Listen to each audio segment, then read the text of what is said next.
Oh, no pity life. Dans cette vidéo amateur, l'interpellation de Dame Antoinette Conso. Nous sommes le 2 octobre dernier.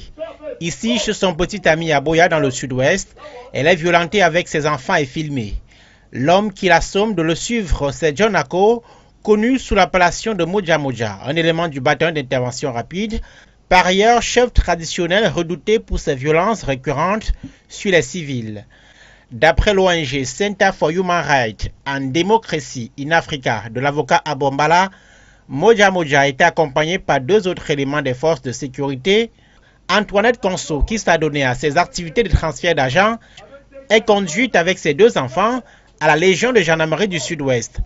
L'ONG Chada, qui a publié un document sur l'arrestation de la jeune dame ancienne de 8 mois, relate des violences, dont des coups au ventre et aux pieds, reçus par la victime. She was arrested and beaten.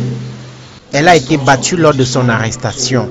Nous parlons là des tortures qui sont évidemment des violations de ses droits. For committing torture against the lady, and this is a violation of her rights. Ces violences ont été perpétrées par les forces de sécurité. Elle a été gardée pendant plusieurs jours sans pouvoir recevoir de visite de ses proches.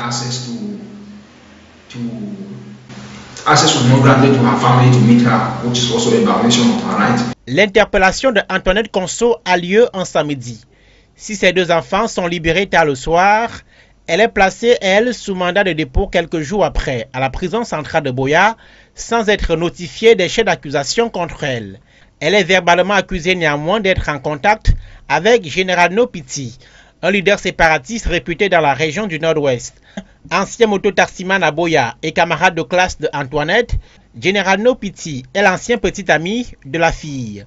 La relation de laquelle est né un enfant est terminée depuis l'engagement de l'homme dans les groupes armés séparatistes, soutient Antoinette, mais en vain.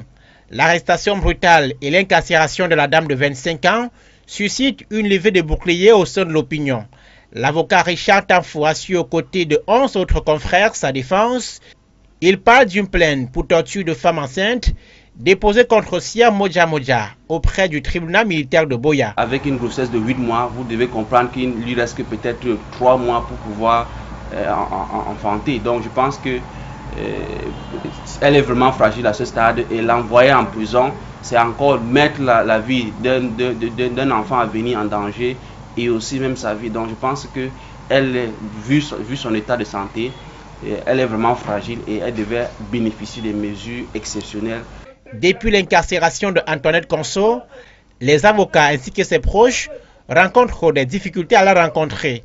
Les associations de droits de l'homme s'insurgent contre la violation de la Convention contre la torture, les articles 7 et 14 du Pacte international des droits civils et politiques relatifs à l'équité de la justice, la lutte contre la torture, le code pénal sur la responsabilité individuelle en matière pénale. Malgré ces atteintes aux droits de la mise en cause, la défense d'Antoinette Conso espère au minimum une mise en liberté provisoire à raison de son état et de sa vulnérabilité. Joint au téléphone, le régisseur de la prison centrale de Boya n'a pas souhaité s'exprimer sur les conditions de détention de Antoinette Conso, indiquant n'avoir pas reçu d'instruction dans ce sens. Le président du tribunal militaire de Boya, lui, n'était pas joignable jusqu'au moment où nous bouclions ce reportage.